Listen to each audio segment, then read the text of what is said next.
আজাদ দেশের প্রতি আমাদের একটা কর্তব্য আছে বিনোদ। তাই আমি চাই শ্রী চৈতন্যের সেই অদ্ভুত লীলা, তার সেই কৃষ্ণ প্রেম, তার সেই সাধারণ মানুষের প্রতি অসামান্য সহানুভূতিকে আমাদের স্টেজের মাধ্যমে তুলে ধরতে পারবে না? পারবে না বিনোদ তুমি আমাদের দেশের জন্য চৈতন্যের বার্তা হতে? চৈতন্য আমার মতো একজন সুন্দরী লাস্যময় অভিনেত্রীকে আপনি পুরুষ ব্রহ্মচারী করতে চান? এ আপনার দেশের প্রতি কর্তব্যবোধ না আমার প্রতি অধিকার না ছাড়া একটা দুর্নীতি?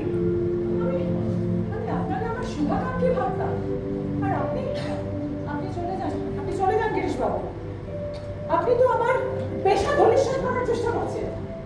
এর আগে কি আমি আপনাকে আরো কোনো কটু কথা বলে দিই?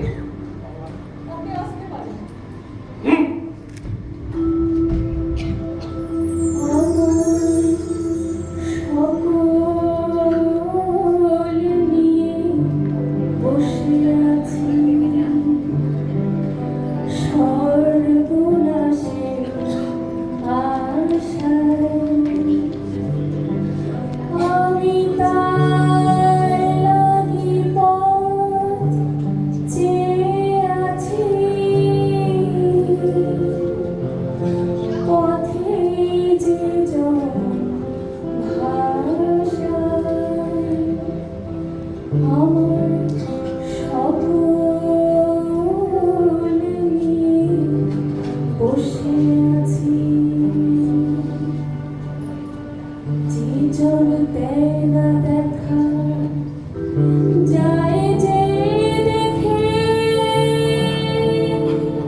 আমি উত্তর কলকাতা থেকে এসেছি। আমি রানী রাসমণির জামাতা মাথুরা মোহন বিশ্বাস। আপনার কাছে এসেছি একটা সমস্যার সমাধান করতে। বলুন। আপনি না করবেন না, আপনি বাঁচাতে পারবেন না। আমার শাশুড়ি মা রানী রাসমণি এক ঠক জোচ্চোর পুরোহিতের পাল্লায় পড়ে ওনার কথায় যা ইচ্ছে তাই করে যাচ্ছেন, আমাদের কারো কথা শুনছেন। আমি যদি শুধু প্রমাণ করতে পারি যে ওর এক ঠক জোচ্চোর চরিত্রহীন, যেটা অবশ্যই সত্যি। হ্যাঁ, তা তো বুঝলুম, কিন্তু এ ব্যাপারে আমি কি করতে পারি? আপনি পারবেন গিরিশ বাবু, এক ঠককে চরিত্রহীন প্রমাণ করতে আপনি পারবেন। কিভাবে? আপনি যদি আমাদের মধ্যে যদি বিনোদিনীকে বলেন আসর বসাতে, আসর জমাতে বিনোদিনীর রূপ দেখে ও আর সামলাতে পারবে না, একেবারে ফিসতে যাবে। তারপর আমি মা ঠাকুরনকে বলে ওর ঘাট ধাক্কা দিয়ে ওকে বার করে দেবো। এ ব্যাপারে তো আমার কোনো মন্তব্য করা সমীচীন হবে না,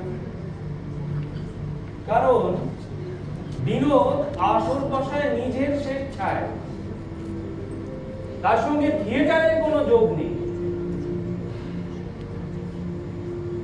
আপনি তাকে গিয়ে বলুন, ঠিক মতো টাকা দিলে সে নিশ্চয়ই করবে। হাজার হোক, নর্তকীরা তো টাকার জন্যই নাচ গান করে থাকে, তাই না? এটা তো আপনি ঠিক বলেছেন, ঠিক বলেছেন। চলুন আপনারা গিয়ে বলুন ওনাকে।